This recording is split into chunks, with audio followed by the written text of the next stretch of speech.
একঘেয়েমি ডিম খেতে যখন ভালো লাগবে না, তখন ঠিক এই পদ্ধতিতে বানিয়ে নাও ধনিয়া ডিম। ভাত, রুটি, লুচি, পরোটা, পোলাও, ফ্রাইড রাইসের সাথে দারুণ জমে যাবে। রইল আজকে রেসিপি। নমস্কার বন্ধুরা, আমি গোপা, তোমরা দেখছো happy with Gopa kitchen cooking. আজকে আমি তোমাদের সাথে শেয়ার করব ভীষণই সহজ পদ্ধতিতে ভিন্ন স্বাদের ডিমের রেসিপিটি প্রথম থেকে শেষ পর্যন্ত দেখার অনুরোধ রইল।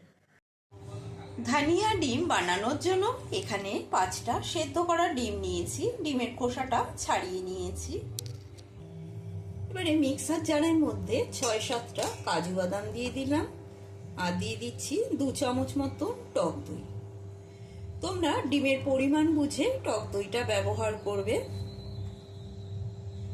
আমি যেহেতু 5টা ডিম করছি, সেই জন্য টক দইটা কমই দিলাম। কাজু বাদাম দিয়ে দইটা পেস্ট করে নেওয়া হয়ে গেছে। কাজু বাদাম আর দইয়ের পেস্টটা নামিয়ে নেওয়ার পরে মিক্সার জারে দিয়ে দিচ্ছি 1 মুঠো ধনে পাতা। ধনে পাতার রংটা বাটার পরে সবুজ যাতে থাকে তার জন্য দিয়ে দিচ্ছি আমি 4টে বরফের টুকরো, আর দিয়ে দেব পাতিলেবুর রস। এই টিপসটা যদি ফলো করে তোমরা ধনে পাতা পেস্ট করো, তাহলে যখনই ধনে পাতা দিয়ে কিছু রান্না করবে তখন দেখবে ধনে পাতার কালারটা পুরো সবুজই থাকবে। এবারে পেস্ট করে নেব। এবারে ডিমগুলো একটা চাকুর সাহায্যে একটু এরকম চিড়ে চিড়ে নেব। এরকম গাটা যদি চিড়ে নেওয়া যায় তাহলে মশলাটা ভালো ঢুকবে। এবারে ডিমগুলোর মধ্যে সামান্য হলুদ গুঁড়ো দেব, আর দিয়ে দিচ্ছি লবণ। লবণ আর হলুদ দিয়ে ডিমটা ভালো করে মেখে নেব। কড়াইয়ের মধ্যে দিয়ে দিচ্ছি সর্ষের তেল, 4-5 চামচ সর্ষের তেল দিয়ে দিলাম। এবারে এই তেলের মধ্যে ডিমগুলো ভেজে নেব।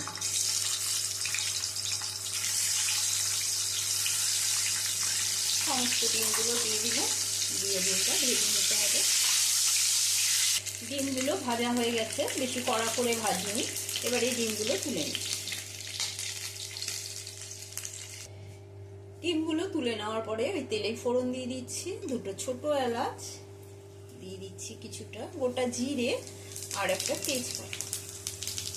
ফোড়নটা ভালো করে নেড়ে চেড়ে নিয়ে এবারে এর মধ্যে দিয়ে দেব মাঝারি সাইজের একটা পেঁয়াজ কুচি করে নিয়েছি। পেঁয়াজ কুচিটা দিয়ে দিচ্ছি। পেঁয়াজ কুচিটা তাড়াতাড়ি নরম করার জন্য দিয়ে দিলাম সামান্য লবণ। এবারে পেঁয়াজটা ভেজে নেব। ধনে পাতাটা পেস্ট করে নেওয়া হয়ে গেছে। পেঁয়াজ কুচিটা লাল লাল করে ভাজা হয়ে গেছে। এবারে পেঁয়াজটাকে একটু সাইড করে দিচ্ছি। এবারে এর মধ্যে দিয়ে দিচ্ছি আদা, রসুন আর কাঁচা লঙ্কার পেস্ট। এখানে 5 কোয়া রসুন আছে, 1/2 ইঞ্চি আদা আর 3টে কাঁচা লঙ্কা পেস্ট করে নিয়েছি একসঙ্গে। ঝালটা নিজেদের পরিমাণ বুঝে ব্যবহার করবে। এবারে এর মধ্যে এক এক করে কিছু গুঁড়ো মশলা দিয়ে দেবো। দিয়ে দিচ্ছি 1 চামচ ধনে গুঁড়ো, দিয়ে দিচ্ছি 1/2 চামচ জিরে গুঁড়ো, আর দিয়ে দেব স্বাদ অনুসারে লবণ। আমি এর মধ্যে হলুদের ব্যবহার করব না।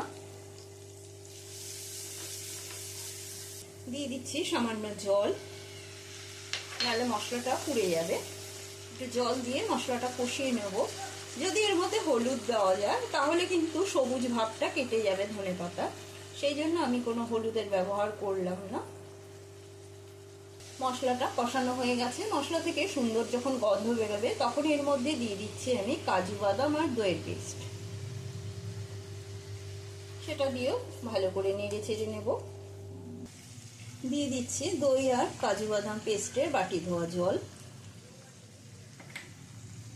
জলটা দিয়ে ভালো করে মিশিয়ে কষিয়ে নেব।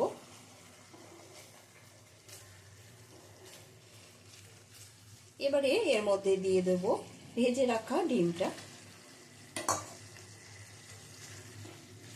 এই ধনিয়া ডিম গরম ভাতের সাথে রুটি, পরোটা, ফ্রাইড রাইস, এমনকি পোলাওয়ের সাথেও খুবই ভালো লাগে।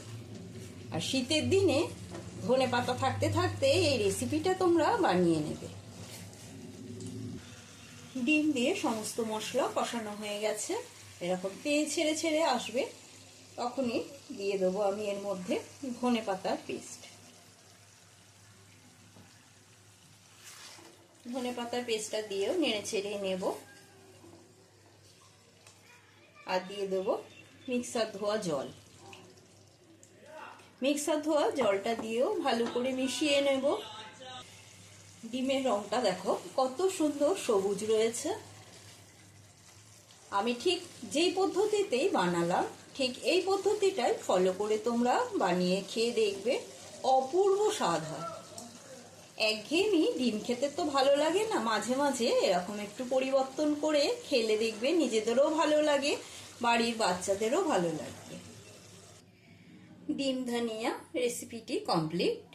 আশা করি রেসিপিটা তোমাদের সকলেরই ভালো লেগেছে। ভালো লাগলে কমেন্ট করে অতি অবশ্যই জানাবে আজকের রেসিপি তোমাদের কেমন লাগলো। একটা লাইক দিয়ে দেবে।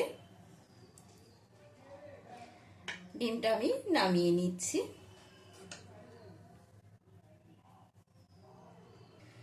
তোমরা যারা নতুন বন্ধু, তাদের কাছে অনুরোধ রইল চ্যানেলটি সাবস্ক্রাইব করে নিও।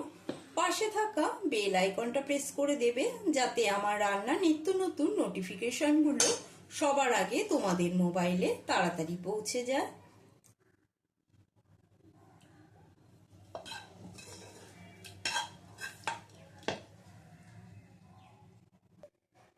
ধনিয়া ডিম আজকের মতন এই পর্যন্ত।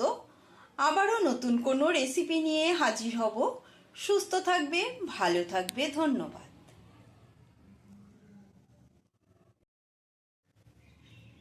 একটু গ্রেভিটাই টেস্ট করে দেখছি।